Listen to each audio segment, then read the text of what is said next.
In this video, I'm going to share with you how to absolutely crush Facebook ads, even on a small budget. We're talking tactical advice on ad copy, offers, campaign structure, and the mindset you'll need to succeed with paid ads. I recently taught this lesson live to my school community, 5 days to 5x ROAS, where we break down exactly how to run ads that are not only profitable, but scalable. I've taken the best parts of that training and made it even better for you here. If you're ready to take your ad game to the next level, join my free school community. The link is in the description below. If you've ever felt overwhelmed by paid ads or you're unsure how to start, stick around because by the end of this video, you'll have a proven framework to confidently launch ads no matter what your budget is. Let's dive in. All right, crushing ads, crushing Facebook ads in a small budget. Who here, put something in the chat. We need this to be engaging. Put something in the chat if you have a small budget, if you're running any ads, or if you're not running ads. Just let me know where you guys are at so I know kind of who I'm talking to and who we're helping today. Alex says I'm poor. Alex, I know you're not poor because I work with you and you make a lot of money. So I know that's not true. Alex and I started working together a few months ago, and he went from like kind of floating around 10K to making 90K. So Alex does okay. I don't think that's poor. Kasim says low budget. Cool, but we're gonna get you going then. Someday you're gonna be in a big budget. I believe that. It's good to see your face, man. I know one of these days we're gonna connect. I know we missed each other the other day. Okay, crushing ads and small budgets. So here's what we're covering today. Let me see if I can figure out how to do this without. Okay. So real quick, I'm going to do an intro, just introduce myself to you guys because I know only a few of you know who I am. I'll make it quick, I promise. Today we're going to talk about starting small. Right? So how do you actually start small? Like tactically, what do you do? We're going to talk about how you write copy for low budget, because how you write your copywriting when you are spending $5 a day on ads is drastically different than if you're spending thousands of dollars a day. It's two different strategies, and if you try to do the wrong one, it will not work. We'll talk about offers and how to structure offers for when you have a lower budget. We're going to talk about the specifics of your campaign structure, and we're going to talk about ROAS, which is what everybody cares about. But I put that at the end, so I'm going to make you guys all sit here. No, I'm just kidding. This will be a quick presentation. So, hi, I'm Trevor. I'm a marketer. That was me when I was pretty. This morning I like barely showered, and it's a different energy. But about me really quick, just for those that care. I live in Sarasota, Florida, so I like palm trees. I'm a husband and a dog dad. That's my little puppy. His name is Coda. He's freaking adorable. He's actually sleeping in my office right now. I've been an online entrepreneur for over a decade, which makes me old. My first business was online health coaching. If you hate yourself, get into that space. It kind of sucks. I struggled in that space for years until something finally clicked. I'm going to share that what that was in a second. Newsflash, it was actually ads. I'm not going to cliffhang you. So I've been in similar shoes as some of you guys were bad. I've kind of struggled making money online. So what changed? 2015, launched my first business. 2018, so 3 years later, I was hovering around 10 to 20K, but I was freaking exhausted. I was working probably 70 hours a week. I worked on my wedding day. I sat here and flexed and pretended to be happy, like, oh, I'm working at the pool. I was miserable. I hated my life. 2018, I ran my first Facebook ad. 2019, I had my first 100K month. 2020, I had my first $1 million month. 2021, I had multiple $1 million businesses. 2022, I sold my first business for mid-7 figures. So what changed? I ran my first Facebook ad. That was the catalyst for everything. That changed my life. Since then, I've done a lot in sales. I've scaled 3 businesses in three completely different niches. So I've done coaching, I've done SaaS, and I've done e-com. I can tell you at a later date which one I like the most. My first business, Trevor Rea, we got that to 7 figures. Prosper, we got to 150K MRR. We sold that as a SaaS company, had a 7-figure exit. And then Remote Wellness, I built all of their acquisition systems and helped them get to 8 figures. They recently had an exit. I don't know the specifics of it. I wasn't there when it happened, but I'm assuming it was massive. So I don't tell you this to brag. Okay, a lot of guys that jump in these calls and they're like, oh, I'm the greatest ever. You can only learn from me. No, screw that. I just want to excite you about what's possible. Your running ads can change your life. And I wholeheartedly believe that. For those that have asked too, because I know I jump on calls with people to help and they're like, well, what do you do? So I have an ad agency, Grow Profit Ads. We've managed over $10 million in client ad spend. We've generated over $50 million. For those that aren't good at math like me, that's a 5x ROAS at scale, which anybody can do a 5x ROAS when they're spending $5 a day. But if you're doing it at $10 million, that's a little different. Okay, so who is Trevor? I'm done talking about myself. Let's talk about what you're actually here for. Thank you for indulging and letting me do that.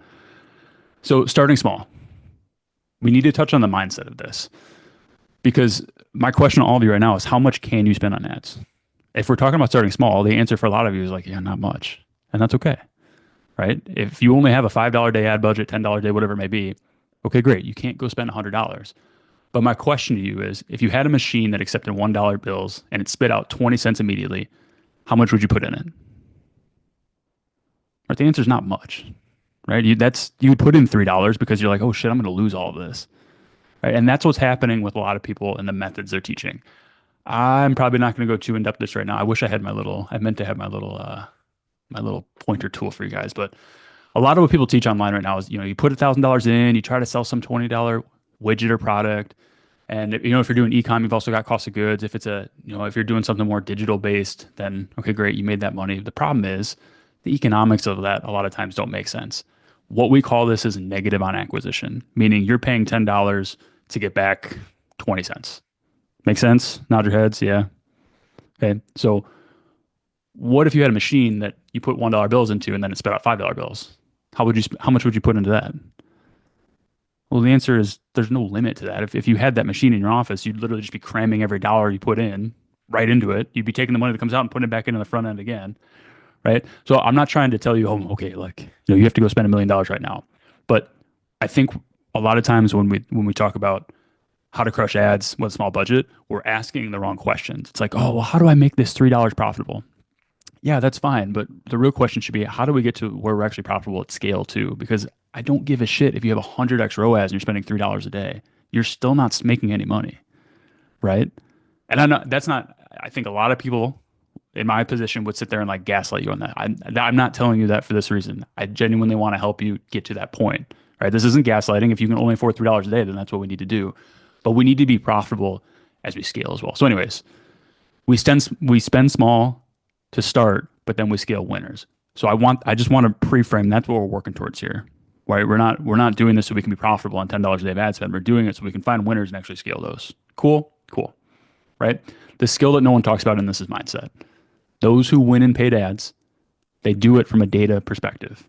There's zero emotion. I don't get emotional about my ads. I don't romanticize my ads. I look at which ads are winning and I scale those, and I look at the ones that suck and I don't scale those.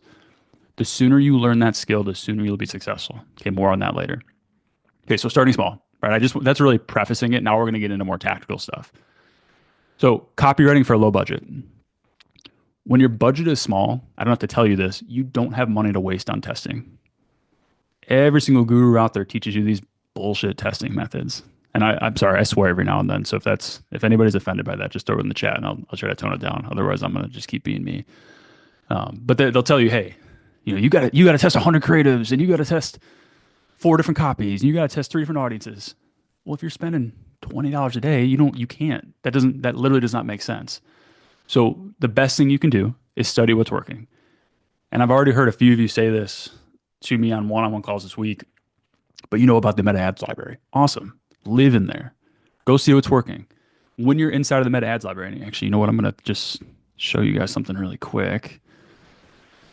When you're in there, I want to show you what to look for. Ads library. Cool. You guys see this okay? I don't know if it like reshared over. Can you see the ads library, Alex? Cool. Okay. So when we're in here, okay, so I'm looking at ClickFunnels, just a random example. They launched their ads in December 2024, or these ads that you see are 2024. These ads are November 2024. Keep going. October. Great. What you're going to see when you go to a lot of these like bigger influencers is right now you'll see a bunch of ads that are launched in January. And then you might see a couple that were like launched in December. And then you'll just see this random ad that was launched in June of last year. Which ad do you think is crushing it? Anybody? The one launched in June of last year. So when you're going in and swiping these or going in to see what's working, a lot of times just ignore that front line because they're like you and me. They're testing, right? So these are December. At this point, that was over 20 days ago. So these ads are probably all killing it, to be fair. But let's say these are all January. I would ignore this. These are all ads they're testing. Don't try to swipe ads that they're testing because they don't know either. You can be the best marketer in the world. You don't know what's going to work until the market tells you it works. So scroll to the bottom. That's my little pro tip for that. Let me get this out of the way. So the meta ads library, that YouTube has the same setup. TikTok has the same setup. Actually, TikTok's is probably the best, especially if you're in the e-com space because there's such a quick feedback loop on TikTok. Use those like crazy. Next thing you want to do in regards to copy, when you have a smaller budget, be direct. Don't be trying to make these long-winded, convoluted funnels that are super indirect, right? Especially like my coaches and consultants and agencies out there. Just come up with a great offer, write some copy around it, run traffic to it. You'll know right away if it works or not. right? At most, you can do an indirect hook, but don't be writing indirect copy. At the end of the day, guys, great offers have great conversions. Don't sit there and try to overthink it. Just come up with a great offer. Right, so some resources for you, they're free. I don't know if anybody here has heard of the Hemingway app, but any copy you have, literally just go to hemingwayapp.com, I think is what the URL is. Put it in there. Make sure it's at a reading level that is like fourth grade or below. Right, unless you're marketing to people with PhDs, people don't like reading anything that is more than a fifth grade level because the average person is an idiot. And I get to say that because I live in America, and I can confirm we're all idiots. The next tool is ChatGPT. I have a paid version, but I'm pretty sure the free version is like dang near as good. So use the heck out of that. But to be fair, don't be just saying, hey, write me some copy. You need to prime it well. You need to give it some good tools, and then you need to be learning the skills so you can proofread it. AI is not at the point where it's writing good copy yet. I do not care what anybody says. It's not there yet. You can tell when something's AI, and it's usually not that good. Other awesome free resources, our school community, wink, wink, wink, wink, wink. Right, we have over 60 trainings for you guys that are absolutely killer in there. Canva, that's what I'm on right now. Another really good free resource. And then things that are paid that I think are definitely underpriced and underutilized. Go high level. You can pretty much do everything with that. CapCut, which I think has I think there's a free version. I mean, I have CapCut on my phone. I don't think I even pay for it. So there's a lot of good stuff there for creating. And then good mentors, right? If you can find somebody who can mentor you that isn't overpriced and actually has done the thing you're trying to do, I think that's usually worth the investment. I've invested in a lot of those. And this isn't me trying to sell you. I don't have anything to sell you mentorship wise, but if you know somebody that has done the thing you're trying to do, I would do anything I could to get into rooms with them, into conversations with them, because it's worthwhile. Okay, so that's copy for low budget. Any questions on copywriting? Anything tactical? Anything that didn't make sense? Anything you'd like to know copy related? Going once, going twice. Kazim, give me a smile. He's listening. Okay, I thought so. Cool. Next, we got offers. Okay, you got no money to waste. So you need to have a good offer. Simplify everything. Okay, sell one product or one service. Okay, so if you're an e-com shop, don't be trying to have like 40 different SKUs, because basically everything you launch, you're testing to some degree. You don't have the budget for that. Same thing with if you're a coach, consultant, agency, don't be having 14 different offers and different ways you do things. Come up with one bundle of awesome services and offer that. Make sense? The next advice I would give is play games with higher win rates.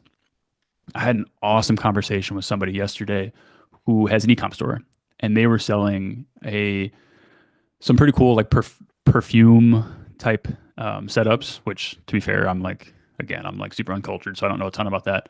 But they were selling, their average order value is $20. And I told them, dude, if you're profitable with a $20 AOV, I have a job for you.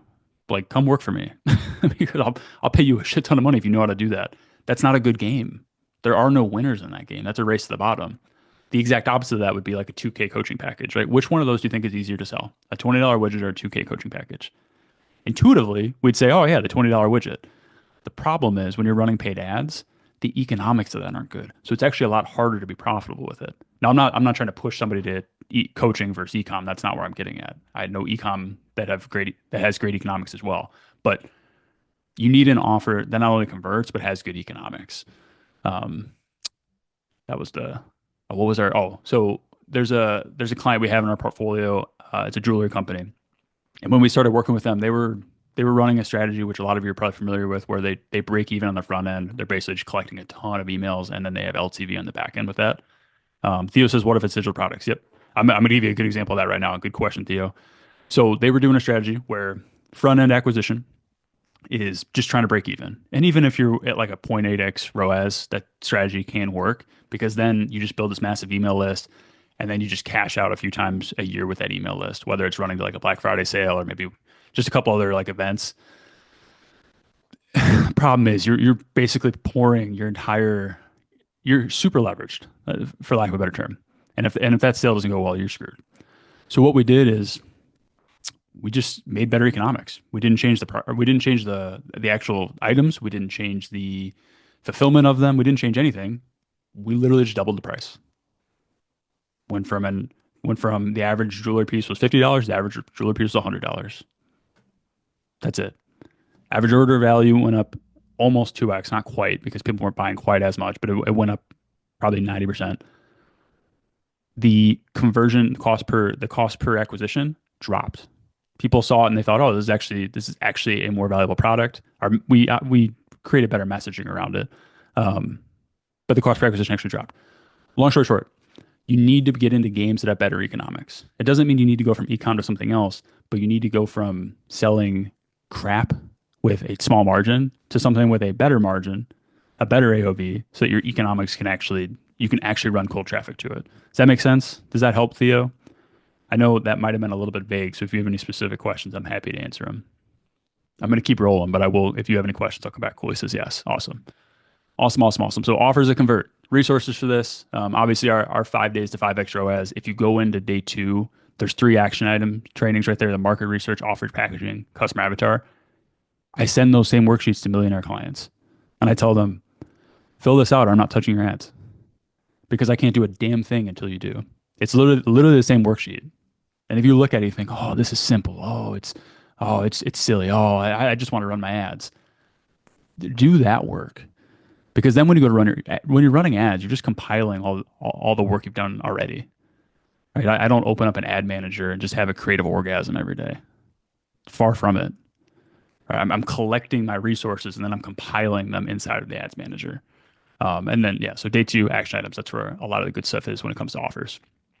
Cool. Up next, campaign structure. For a second, I was like, did I not put notes here? Uh-oh. So first and foremost, before I even get into my notes, I had somebody, I think it was you, he said, should I run, since I have a lower budget, should I run awareness campaigns or should I run engagement campaigns? I would sooner liquidate my bank account, go in the backyard and burn it, because at least that would keep me warm. Right? We got somebody coming in. I meant to take the waiting room off. I'm sorry for that, guys.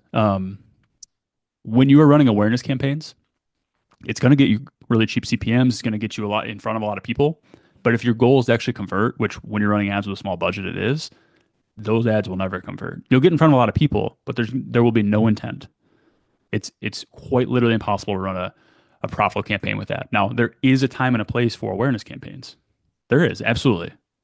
Pretty much every client that I have that spends over $10,000 a month, there is a time and a place for it. But if you're on this call where we're talking about crushing ads with a low budget, I want you, when you get to the screen, pretend that these don't exist and don't even think about them. Cool. And that obviously, if you're running something that's like coaching or consulting, you're going to do leads. If you're doing something that's e-commerce based, where you're driving right to a sale, you're going to do sales. I have seen people recently, and I don't have enough data to confirm this, but I'll throw it out there because I'm seeing it and I think it's worth sharing. People that are booking calls, but they are using a sales conversion for it because supposedly it's getting them higher quality. I can't confirm it. I would like to test it, and I'll let you guys know what I find. My gut says probably not, because there's more data for calls to leads than there is for sales, so it might get a little wonky. But if somebody asks me, I'll report back what we find in the next month, because we got a couple of clients that are testing that. Campaign structure. When you're on a low budget, let Meta optimize as much as possible, right? Always run sales or leads campaigns. We talked about that. Don't micromanage. Give Meta your raw targeting. So normally when we test with a healthy budget, we're doing ad set optimization, which if you're not familiar with what that is, that means you're setting the budget at the ad set level. And when you do that, that means you're taking more control. You get to force the spend where you want to. If you have a small budget, I would only run campaign budget optimization, CBO, meaning you are setting your budget at the campaign level. That way you're giving Meta's algorithm the maximum breadth to do what it does. Does that make sense? Is there anybody that is lost in what I just said in regards to CBO and ABO? And if you are, that's okay. I'm happy to explain it further. I think we're good. Nobody's lost. Okay. And if you are lost, you can tell us. There's no shame here. We're here to help. I didn't know these things once. All right. Everybody here that knows it didn't know it once. That's okay. Okay, cool. Nobody's giving me a thumbs down. Where was I? Yeah. And then really just direct offers, conversions.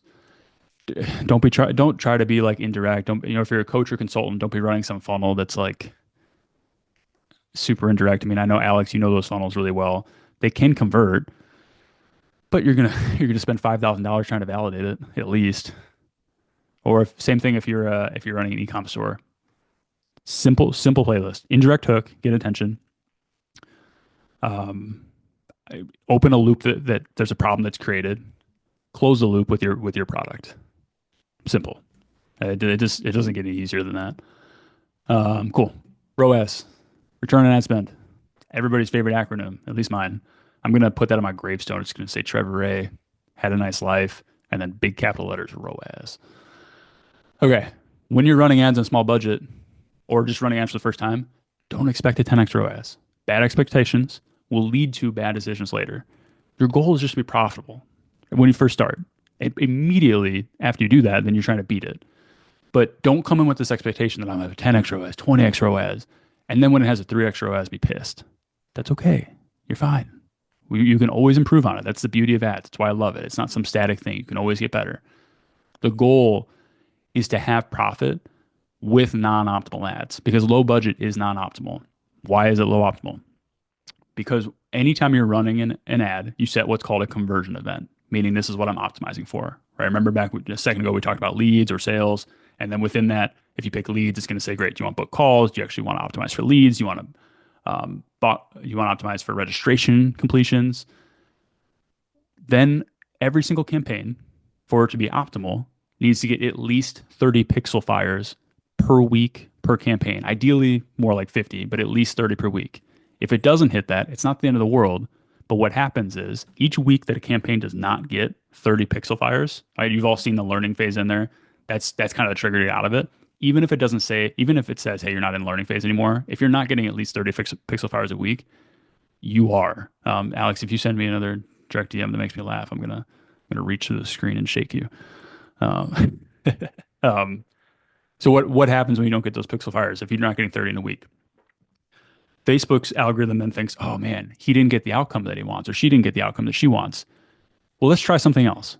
So it may have been sending to a cohort of the audience that you put that was working. You're just not spending enough for it to get a lot of traffic, or I'm sorry, a lot of throughput. It was working, but then Facebook says, oh, he didn't get the 30 pixel fires. So we're going to send it to a different cohort of this audience. And every week it's just going to reset and it's never going to learn anything. So the goal is we find a winner and then we pretty quickly scale to the point where we can get at least 30 pixel fires per week per campaign. So what does that mean with math? Let me do a whiteboard really quick because I'm sure in my head this is making all the sense in the world, but if I don't draw it out, I'm sure there's somebody out there that's just a little bit lost, and I don't blame them for that. Where's the whiteboard on here? Where are you, whiteboard? Why can't I find you? There we go. New whiteboard. Yeah, see this okay? Because you're the only face I see. Can you see it? Yep, thank you. Cool. Okay, so 30 pixels. Let me get my mouse plugged in actually, because this is really hard to do with. Hey, you know what? I don't know where the plug is. 30 pixel fires, PFs a week. So if you have a campaign, inside of that campaign, you've got ad sets. Inside of each ad set, you can have as many ads as you want. Cool with me so far? Now, depending on where you set your budget, whether it is CBO or ABO, you need to get 30 conversions basically under what that set is. So what does that mean? If you're set for sales, you got to get 30 sales per week from that campaign. So how do you determine whether or not you're spending enough to get that? Kazim, right now, tell everybody about what you're driving traffic to. I'm going to use you as an example. You're getting some free coaching. Nothing right now, to be honest. Oh, Kazim, my guy. I was gonna. Oh I'm man, guessing okay. I'm guessing you're gonna have to base it off like maths. You guys do it Yeah. based on like the CPMs and then how much you're No, spending a day. good question. Not CPMs for this. We'll still go back on that. Mike, what you got? What's your product? What are you selling? I'm selling print-on-demand t-shirts. Print on demand t-shirts, my man. Okay. What is your AOV? It's around 35-ish. 35. Okay. You could have said anything and I would have believed you. I don't know. Like, it's $1 million. Okay, cool. They're okay, $35. So for you to get 30 pixel, I'm sorry, my handwriting this is just atrocious. For you to get 30 conversion events per week, that's 30 times 35. So for a campaign to get enough pixel fires, that means you're going to need to spend. I'm literally just going to round here because I'm not going to pretend I can do that. That's probably about $1,000. And then what we do is we actually add 20% of that as a hedge. So it's more like 1,200 per week, right? Now I know a lot of you are saying, Trevor, this was a class on low budget. Why are you taking this here? What's going on here? I get it. So what this means is This is a perfect example of why you don't want to test with 40 campaigns, 30 ad sets, 100 ads with a low budget. It'll never work. It can't work. The algorithm is literally set up for you to lose if you try to do that. Make sense? So we need to find we could do some testing, don't get me wrong. You should be doing some testing. You should, but what you should do is you should always have one control and you just with one other test to try to beat it. If it doesn't beat it, great, next test. Doesn't beat it, great, next test. Don't be trying to spread out 40 tests because quite frankly, you're never going to learn anything. It's not possible. Any questions on that? Or can we keep it moving? Okay. I think I get some. I saw some faces that were like, "Okay, I kind of think I know what he's talking about. I'm not sure." Okay, it's okay. We're gonna get there. Let me go back to my notes. Cool. Hey, good turnout today, by the way. I'm proud of you guys. Thanks everybody for showing up. I see MJ's in here. Theo, Mike's been here the whole time. Kazim, Alex. Thank you guys. I saw a couple of their faces pop in, and they saw us, and they're like, "Ooh, no, I'm good." Thanks, anyways. Am I sharing the correct screen? Is that me looking like a douchebag holding money? Yeah. Mike's like, yeah, that guy's a tool. Okay, cool. Where were we? Yeah, so 30 conversion events a week, depending on your offer, 3x to 20x ROAS is possible. I have clients that have exceeded 20x ROAS. It's totally possible. But with a small budget, it's not very likely. You just need to be profitable enough that you can then sink some of that money back into spend and scale it. I want to give you and I'm not going to sit here and say, okay, cool, everybody like with $50 is exactly what your KPI is because your KPI is totally going to depend on what your offer is. Right? Alex has a coaching business and a consulting agency. Right, Mike sells print on demand. The economics of that are entirely different. I can't give you guys the same KPI. It's two different businesses. Now, for ROAS and really any other metric, you need to have tracking systems in place. This is a non-negotiable. Because I've worked with Alex one-on-one in the past, and he'll tell you, if you don't have your numbers, I can't help you. There's literally, it doesn't matter at all. So bare minimum, as far as setup to do this, you need to have conversion API set up to set up your backend tracking. If anybody here ran Facebook ads in like 2018, 2019, 2020, we used to just put like one piece of pixel code on our website and then everything was perfect. And I have dreams about those days. Now you do need to have conversion API set up because you need to send the data back to Facebook. If Facebook's not getting the data, it does not know what you're liking, what you're not liking. Now it's pretty easy to set up. I can do that on a call here with some of you guys. It's not that hard if you have a little bit of coding knowledge. If you don't, it's kind of a nightmare. I'm not going to lie to you. So you need to have that set up. You need to be able to track your financial metrics. Just tracking the metrics that are inside of your ads manager are not enough. Why is that? Because that's only ad data. It doesn't give you anything past the ad. For example, what is your cost per acquisition? What is your ROAS? What's your average order value? What's your LTV? Those are important to make ad decisions as well, not just the ad data. Like I don't care if you're getting $2 or 2-cent clicks if you're not getting any sales. Like that'd be the simple example. Now metrics to watch would be CPL, so cost per lead. If you're running a lead optimization and cost per acquisition, whether it's lead or sales, and then obviously your return on ad spend, your ROAS. And if anybody wants one of these tracking sheets, just hit me up. We can get you something. That's how to crush Facebook ads in small budget. If you still need help and you can't afford membership for somebody like me, normally I'd say like comment, review or something. I love how I set this up. Like I thought I was doing some webinar. I'm just here to help guys. But if you do want me to do an ad review, just comment review in this. I'll review your ads. I'll give anybody anywhere 15 minutes of my time. I'm more than happy to do that at all times. If you still need help, I'm going to guess this probably isn't anybody on here. That's okay. But if you're doing 20K a month or more and you want me to run your ads, I'll do it for $1. Comment done for you, or just book a call with me. That's my offer. Guys, Q&A. What questions do you have? It can be about this. It can be about your ads. The rest of the time here is yours. I'm here to help. Oh, Alex actually said, can the person who I live with who will be running my ads join this call? You have some questions. Yeah, dude, I don't care. Bring them on. Who has questions? Or do I get to retire early?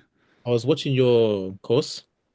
You said the best way to track is with high ROAS if you're somebody that obviously has loads of spend. If not, I think you mentioned UTMs or GHL has like that automation flow. I've had someone help me with that before in the past, Yeah, where you set up like a workflow. Is that enough when you just have the automation workflow and go high level firing back and forth? more than enough. Yeah. Oh, Hyros, I'm slowly kind of getting to the point where I'm changing my recommendation on that. I don't think it's necessary. because we're seeing across all of our agency clients right now that they're getting 95% plus accuracy with just setting up go high level workflows. And now if you get to the point where you're spending 50K a month on ads, an extra 5% of accuracy, I mean, every percent matters at that point. But if you're under even, we used to say if you're spending more than 2K a month on ads, you should probably set up IROs. And now I would recommend, I wouldn't even think about it until you're spending probably 20 to 30K a month. It's just not, it's not going to make enough of a difference for it to matter. And it's pretty expensive. So yeah, good Okay. question. Real good question.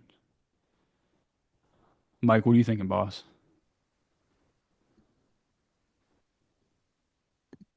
Oh, don't say anything smart while you're muted now.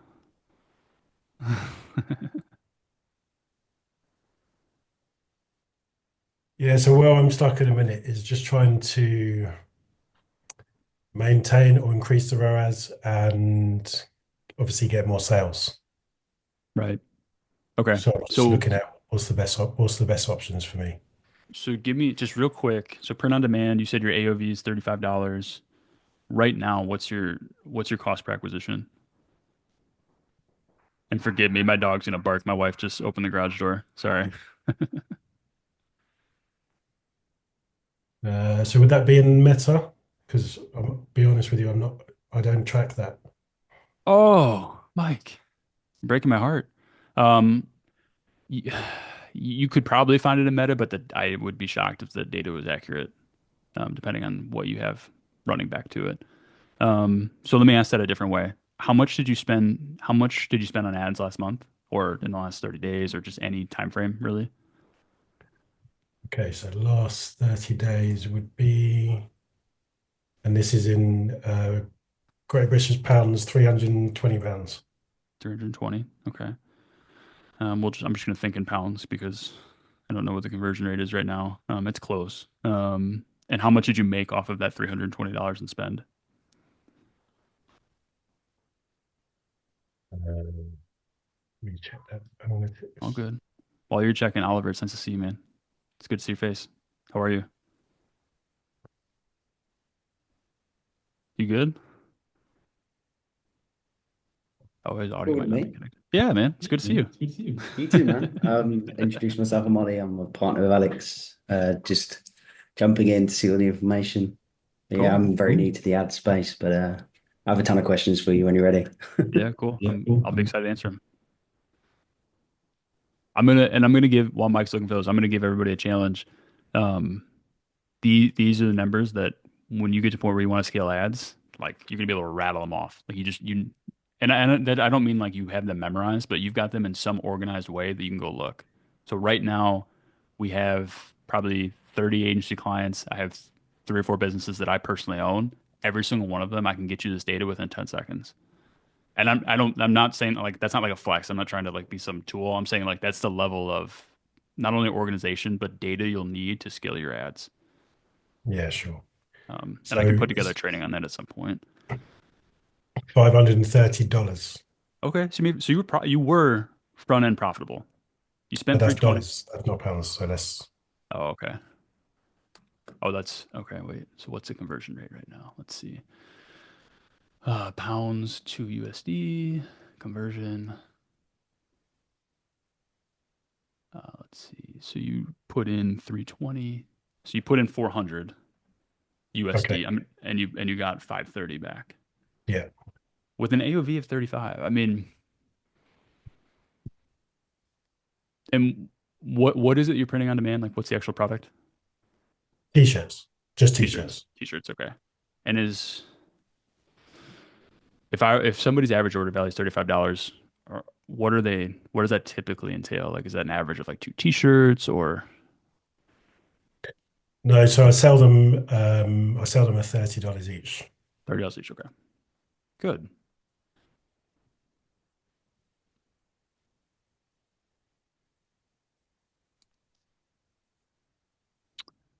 Your biggest lever right now, just based off those numbers, is finding creative ways to get your average order value up. You can be profitable. You can be profitable running ads to anything at any price point. You can also get to the moon if you want it bad enough, right? Like you can do anything, but what would be more optimal is just getting that order value up because getting a cost. So if you made 530 off a $400 spend, that means your cost per acquisition is probably somewhere around 27, $28. That's not bad. That's actually like pretty impressive. Could it be better? Yeah. I mean, you could probably be $10, but your bigger lever would be finding creative ways to get your average order value up. Okay. What are your thoughts on that? Yeah, it definitely makes a lot of sense, and it's something that I guess trying to make those little tweaks to increase that average order value and playing around with offers and things to get people to buy more. So buy two t-shirts, get one free, for example, or Yes. X amount off on each order. Yeah. Totally. Yeah, because I think you're probably it's a bit of a commodity in the sense that it's not like you could all of a sudden charge $60 tomorrow. I wouldn't think. You'd probably struggle Yeah. with throughput. But yeah, that's exactly right. Two or three for the price of two, or just finding creative deals or upsells or printing on other things. There's a lot of opportunity there. And then I would also, because you're always gonna be on the lower end of AOV, do a really good job of collecting emails and then remarketing. So setting up some retarget campaigns and really hitting your email list hard. I mean, even where you're at economically, you could scale it and just do that. That is a viable strategy in itself. We've got clients that do that too, and they kill it. Perfect. It's not my favorite, but Okay. yeah, so cool. Who's next? Who's got a question? I think Ollie did. Yeah, I have a few questions. Cool. So Actually, obviously, if you can, I'm gonna text my next meeting and just tell them I'm running late, just so that I give you guys a little bit more time. Sorry, I literally just said talk and then. yeah, no worries. Can I be 15 minutes later today? Heart. Alex knows if I include a heart, that means I'm serious. Okay, Ollie, I'm yours. Go ahead. Beautiful. Okay, so when you first start running ads, like, have you seen the running image-based ads or video-based ads is better to start with? I would always start with image ads unless you have some super validated offer. So if you're running them for yourself and it's the first time doing it, or for Alex, for example, I would just run image ads. You're going to get data a lot quicker. If you've got a client that's like, you take on a client, you're running ads for them, and they're already doing 100K a month, that means they've got a validated offer. They've got validated messaging. You could probably get away with video. Of the two, video should in theory perform better because they add these ad platforms at their core are social media platforms, and every single social media platform is pushing towards video right now. They all want to be the big video platform, so they will reward advertisers who are pushing out more video. But when you Okay. start, I would always run static image creatives because you can get data so much clearer. Okay. And you base your decision basically off the image base and then run that through video. Say that again. So you base your decision off the image-based content that's working, like, and then transition that into like video. Yeah, you use your images to test different angles, different hooks. Um, Once you get clear on those two things, then throughout your funnel, you'll kind of get a clear sense on what messaging is working, right? Not that you're changing your funnel all the time, but you're going to see what's converting. With those three elements, then you can turn around and do a lot of the heavy lifting with a video ad, Okay. right? You'll get in front of more people for a cheaper cost usually. But the asterisk on that is and why I never recommend starting with video ads. If you put out videos that suck, like they don't connect with your audience, they're not converting well, it'll have the exact opposite effect. It'll cost you way more to get in front of people. I've seen a lot of people do that where they launch like some direct coaching offer ad and they're getting $100 CPMs and they're like, oh, my ad account's broken. No, your ad account's fine. You just suck at copywriting right now, and that's okay. Okay, there that clears up a thing. Okay, another thing I have is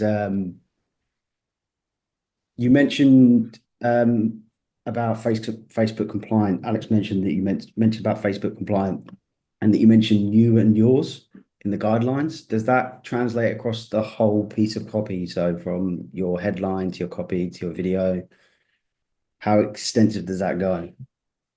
it Definitely the headline, like in Hmm. order, headline would be like the biggest place not to put that. You could probably sneak it one or two places in your longer copy. I wouldn't, but like I've done it, like I've missed it and not gotten flagged. And these things are bigger when you have newer ad accounts. Once you've got a record of not having ads struck down, it becomes less and less of a thing. I mean, I had a health coaching ad account where we'd spent over $1 million on it, and I could like literally just launch ads that said "fuck you" and they didn't care. Like just once you've built up rapport, it's totally fine. And I shouldn't Okay. say totally, but like you have a lot more wiggle room. But with a new ad account, I would just exclude those entirely because with Facebook, every ad platform's got their thing. Facebook thing is user experience. They don't want people to feel like you're making them feel less than, I think is probably the best way to put that. So if you're painting Mm, them like, oh, you suck, but I can make your life better, you can't do that directly. You can do it mm. from a like a second or third person point of view though. You could say, "Hey, this is my client Amy, and Amy sucked. And then here's what we did to make her better." So that's like the sneaky way to get around it. Or you can tell your own story. I do that all the time where it's like, "Hey, I used to before I ran ads, I wasn't that happy, and guess what? Now I run ads and now I'm happy." Surprise. So I don't know if that helps. Now, post opt-in page, you can do whatever you want. You could like Okay. sell illegal drugs and they're not going to care. Don't do that Okay. Yeah, though. I keep seeing the referring back to himself within the ad. So yeah, that does Yeah, clear up a there's lot. a inside of the school community too. There's a I commented it for somebody. Yeah, you I'll can drop. compliance for MJ, I think. Yeah, I think you're right. I'll drop the doc that I dropped for her. Actually, I'll just anybody who wants me to tag them in this post, I'll tag you right now so you can read it. Okay, Alex, Mike was shaking his head. Yeah. So is the best thing to do with that to like maybe make a prompt where like on your chat Yes. GPT, yeah, and just throw in your copy and then yeah. 100%. Yeah, here's the prompt. I'll just do it right now and show you guys as an example. Does anybody have a piece of copy they want me to use?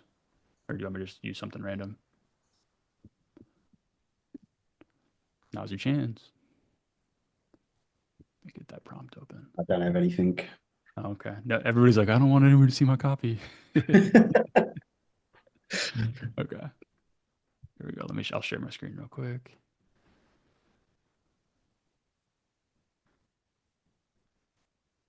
Okay. Everybody see this okay? Yep. Cool. So if you open this tab, I shared it in a weird way. You got to go down to compliance. You'll see an FTC compliance one. So this is only worry about FTC compliance if you're running some type of offer around money or making money.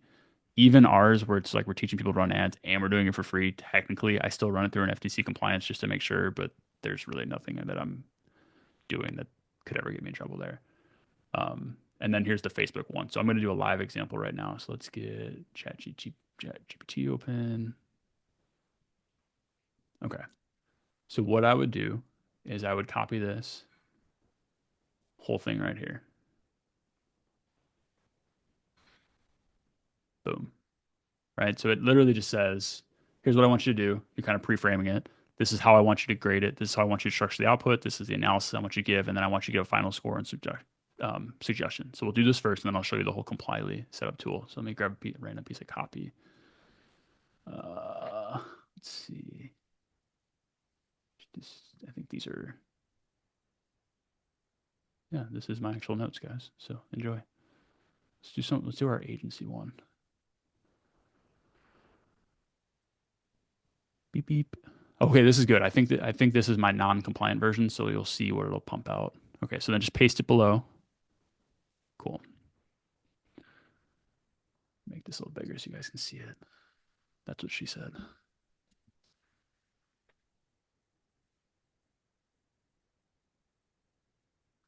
So each section that we gave it, it's going to give it a score out of 100. So compliance was 85 out of 100. It gave me recommendations.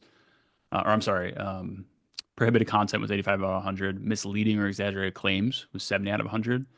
To be fair, if you're making claims that you can actually validate, like for example, the claims in there sound outrageous, but I can validate them, right? I've made people a lot of money. So I'm not worried about that. If the FTC came knocking on my door, I'd say, great, here's the receipts. Now leave me alone. So I can ignore that. If you don't have that and you're making claims in here, be mindful of it. Next one is health, wealth, and earnings. So again, this one's a little bit different for me, for anybody. You do have to be careful of what you promise somebody, right? So it says here, ramp your ads and KPIs. We scaled our last company 0 to 1.8 million in 12 months. You got to be careful you're not implying that somebody else is going to have that same exact outcome because you can't guarantee that. Nobody can guarantee that. I mean, the world could blow up tomorrow. Sensational, fear-based, 90 out of 100. Okay, cool. So there's all these categories. So then what I would do is I'd go back to the drawing board. Oh my gosh, I can't get out of this. There we go. I'd go back to this, I'd paste version 2, and I just go down and through this and make all the changes. And I would just go back and forth with the same prompt, or I wouldn't write the same prompt. I'd say, hey, okay, cool, here's my updated version. Can you give me a new score? Until every single one of these categories is a 90 or above, or my overall score is a 90 or above, and you don't have anything that's like under 80. Then, once you've got that, I would go to this completely. And here's a little pro tip. Literally just make a new login every single time and just add +1 to the end of your email. That's how you can do free trials for literally everything. And just use their tool if you are doing something that is, again, more like financial based, because you really don't want to mess around with that. So this was a really long-winded answer. I'm sorry if it wasn't helpful, but any questions? No, it is. No, it is something I can definitely digest. Nice. Awesome. Did I tag Theo? I saw his comment in there too. No, I didn't. At Theo. Here's the prompt from today's call. Cool. Who else has questions? Yeah, I got a question. Hit me. So in regards to video views with like an engagement objective, if you like your strategy was to put on longer form videos on there to allow people to watch them, to like get used to you, maybe give them value rather than a direct offer, to build up like a custom audience to send more direct ads. Do you see that working on a low budget, or do you think that's something that you kind of do later down the line? I've never seen somebody do that on a low budget successfully. I haven't seen everything, right? So I'm not saying it's impossible, but I have seen multiple people try to do that on low budgets and it hadn't worked, because you need to, the constraint is to retarget to that audience. You need to create a pretty, those are low quality views, meaning the average person that watches it, even if there's throughput, they're not going to remember you in 20 minutes. So let's say for every 100 people that watches 90% of it, like 2 of them are going to remember you. So you need to build a pretty large like amount of those people to then actually retarget and for it to be worthwhile. I would say that's not going to be a viable option until you're spending probably minimum like $300 a day. I didn't write the Bible on ads, so I'm not like, that's not the gospel, but that's my experience on that. So Yeah, that makes sense. it And is a so, good strategy though. I'm not like, it is a smart strategy and it does work. yeah. And then in terms of, because I spoke to you about like, being a media buyer or like running ads for Mhm. people. Let's say you had like a $5 a day budget, you would recommend leads, even though because your average order value would be kind of high. Let's just say you're offering a $1,000 package. So even if you spent $5 a day for 30 days before you got maybe a few calls or something, or even just one call, Mhm. that if you was managed to like even translate that into a trial or like a lower cost option, that would make sense because your return on ad spend would be more, right? So, and I don't know if this will answer your questions, but um, when we were talking about making sure like you get the 30 pixel fires at $5 a day, no matter what you're offering, you'll probably never get that. But Yeah. for you, you're gonna probably want to optimize for something lower than, so you're not gonna optimize for close sale, because at $5 a day, it's a toss up whether you'll actually close a sale or not. $5 a day, you might book a couple calls. I mean, that's $150. I mean, just for context, when we run direct ads, like I'll pay $400 for a B2B call. Yeah. I don't care. I'll be super profitable with that, because each one we talk to, our offer's good. We'll sell half of them, and then right away we're probably making $3,000 to $5,000 a month per client. So it'll be super profitable. I mean, I'll pay $1,000 a call if I had to. So in that space, you'll probably get bullied out of the market a little bit if you're optimized for Yeah. call. I would Yeah. just optimize for lead, run like some type of lead magnet, just so that you're getting some throughput to that funnel, and then just double, like literally outbound dial them every day for 10 days, morning and night. Also like a community funnel maybe, or Yeah, you could. You kind of got to find your like this community that works, because it's definitely more. There's probably more biz op people in here than there are B2B people. Community is really strong for that. True B2B, like I'm not gonna bullshit you. I'm not hanging out in school communities like asking people questions. yeah. Because if I have questions, I'm probably just gonna pay somebody a ton of money to answer it really quickly for me. And I don't mean that in like some like douchey way, but if you're trying to find people who have enough money to like for you to run their ads, you got to think, okay, where is that person and what are they thinking? And that's why it's really important to go through the stuff in day two with the market research and the customer avatar, because once you can start thinking like them, you can write ads where they're going to read it and be like, is this dude Kazim like reading my mail? What's going on? Like, is he behind me right now? Like, that's how you want it to feel when, especially B2B, you want them to feel like, holy crap, like, is he in the other room right now? Like, is he watching me? You know? So Yeah, cool. keep asking questions. What else are you thinking? Because I I want to feel make sure like I'm getting. just off the top of my head, it's like I'm trying to find because what you said makes a lot of sense, right? It's almost like a $5 a day ad. You would get bullied out of the market because someone's going to spend way more each day to Totally. get those calls. So then at the same time, you're not going to run a free ebook funnel to someone that's trying to run their ads as well. Probably not. So it's almost like maybe you would be better off outreaching for a client like that, maybe. You And might. I think yeah, you could still run answered though. Like if I were in your shoes, I would say, so think about somebody so even for our agency, if somebody had a good offer, I'd maybe even, I mean, probably not, but maybe I'd let them run our ads. So what would be a good offer if you wanted to run my ads? And I'm not trying to get you to do this, so I'm just thinking out loud here. Maybe like what's something you could do for them? Like what's a small problem that you could solve for them for free? yeah, I guess you off the top of Like my head, I thought about this. I tried. I was like free creative, like a bunch of creatives, maybe yes, with their yes, copy. Yeah, yeah. You could literally just put an offer out that's like something along the lines of I'll beat your current creative, or you don't pay. Because in reality, you'd probably just do it for free to get in the door anyways. yeah, yeah. It's like, yeah, I'll beat your if I don't beat your ROAS, you don't pay. Just something like so outlandish that you're genuinely willing to like refund them on. Because Yeah. it basically is just a lead magnet for you anyways. If you refund 90% of people, you still win, Mm. you know? The only other way I thought about it, which is probably it kind of goes in line with what people say about, selling to people that have the power to spend or like they're a bit more serious, Hmm. was maybe running a lower offer to people that need ad account setup help because then it's like at least you're kind of creating your future customers in that sense because they know they want to run ads, but they don't have an ad account set up. But you take them through it in like maybe 1 day or 1 hour, for example, and then you start to give them some creative to like so maybe within 30 days you've set up their ad account, you've given them some Yeah. creative, and maybe $5 a day or $10 a day there might Yeah. get you some emails and leads. I don't know. Can I tell you a secret? Worth testing. Everybody else plug your ears. This is only for Kazim, okay? Nobody else gets to hear this. It's kind of what I'm doing here, Yeah, yeah, right? I'm getting you guys to a point where you're running really profitable ads, and then you say, you know what? Trevor helped me get to this point. I just want to focus on my business and not run the ads. Trevor got me to 25K damn near for free. All right, I'll let him get me to 100K. I'll let him get me to 200K. It's kind of what's going on here. This is a long-term play. Nobody on this call right now is going to be a client of mine anytime soon. And I'm not trying to like say that in some like rude, facetious way. It's just the economics don't really make sense for either of us. But when you're making 25K a month and you just want to run your business, and I'm willing to help you get there, So you probably want to do that on a more expedited run rate though, right? Like I've got time. yeah. You're trying to find clients probably tomorrow. So what's an example of that you could do on an expedited timeline? And I think what you said, like setting up some ad accounts, getting them so they're spending ads, because anytime you run a funnel like that, you're trying to close a loop for somebody while Yeah, simultaneously opening a bigger loop, yeah. right? So setting up somebody's ad account does close the loop. They can run ads, but then they launch their first ad and they're like, well, crap, now what? Mm.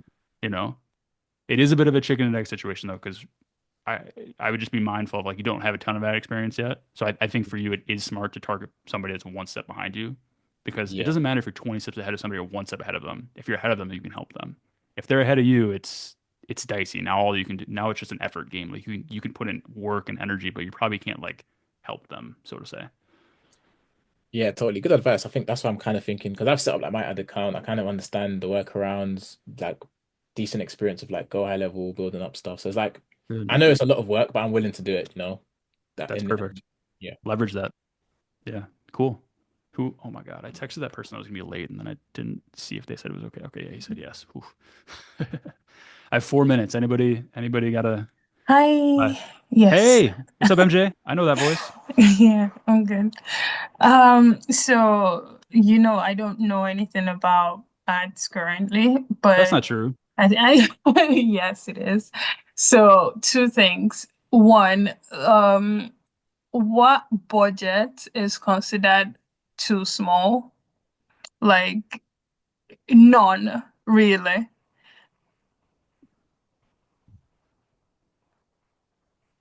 It is a good question actually. Like it's not a if I think you hear that and you're like, oh, it's a silly question. It's not. It's a really good question because it's kind of complicated to answer. Um, we talked earlier a little bit about trying to get 30 conversion events per Yeah, campaign per week. yeah. So from a tactical standpoint, technically the answer is probably below that. However, for pretty much everybody here that's just trying to just get some ads running, you're going to be lower than that. I would say look at what you're optimized for. Optimize for what's the lowest like actual action event. So usually what it would so if you're running something like coaching consulting, it would be cost per acquisition, cost per book call. I'm sorry, acquisition event, call event, lead event, and then maybe slightly below would be like a registration event. If you're doing e-commerce, it's really just going to be like sale or like collected email, and then technically you could probably do like a landing page view, but you're not. I don't think you're going to get sales with that. So I guess the short answer is uh, there probably isn't a technical answer. I mean, I would say whatever your AOV is, you got to spend at least that in a week, right? So if you're expecting your AOV to be $50, you cannot spend less than $50 in a week. I Actually, would I don't even know what AOV No, it's okay. is. Thank you for telling me that. AOV stands for average order value. So if you're selling, like Mike is selling print on demand, his Okay. average order value he shared with us was $35. So even though one of his shirts might be $30, his average customer that does a purchase with him spends on average $35 per Right. purchase. So Right. I would tell you if I was in Mike, I'd say you cannot possibly spend less than $35 a week. And really, you probably shouldn't be spending less than $35 a day. That's probably more like the true like this is where we should probably be launching. Mm, Um, okay. yeah. All right. Thanks. Then the Yeah. second question is, so let's say I'm not sure if this is what it is, but Hmm. let's say you create a campaign or maybe an ad Hmm. for a week, for instance, and um as you're monitoring it, you find out that it's not really performing for whatever reason. So Hmm. do you let it run out and then improve on it, or you stop it at some point, like if it's doing bad? Two-part answers. One is unless I'm doing some type of launch for like a sale or something, I never set ads that have expiration dates because if it's working, you don't want it to Oh, stop. okay. Um, Now, if you're running an ad to like a sale that ends in a week, then that would be the use case for that. Um, but so let's say you had an ad though, like when do you turn off your ad? You need to spend at least three times your whatever conversion event you are optimized for to know if that ad is good or not, right? So let's say your optimization is for sale and you have a $30 AOV. To know for sure if that ad's working or not, you're gonna have to spend $90 on that campaign, right? If you're Mm, Alex and you're optimized for book call and your KPI for book call is $150, he's got to spend at least $450 on a campaign to know if it's good or not. Now, if you just have some whack early metrics, like you've spent $100 and it didn't get a single click or something, Alex, okay, uh-huh, uh-huh. clearly turn that off, right? Or if you have, if you are running something to a Shopify and it's like you're running an ad where normally you get 1% click through and all of a sudden this one has 0.3%, okay, turn it off. Like clearly something's not right. But Okay. yeah, you got to spend at least 3x your conversion event. Everybody, I got to run. I have a call right now. If All you right. have a question, like a Mike, I see your question there. If you drop that in school and just give me like some context to your question, I'll record a personalized loom for you today and I'll send that over. Okay. That goes for anybody else. If you had a question, I will do that for you Okay. today. All I right. apologize that Thank you. I just ran out of time. We're gonna do this every single week, same time. I'm just gonna wait to put the calendar events on the calendar because I'm gonna kind of tease them a little bit and have a lesson, but it'll be just like this, a good lesson, Q&A. We'll come together. We'll do some damage. Cool. All right. Thank Thank you. you very Awesome. much. Absolutely. Thank you everybody for being here. I really enjoyed this. Okay. Go kick some butt. If you have action items from me, I expect them done. Okay. I'll talk to everybody soon. Peace. Thanks, Trevor. Appreciate your time. Of course.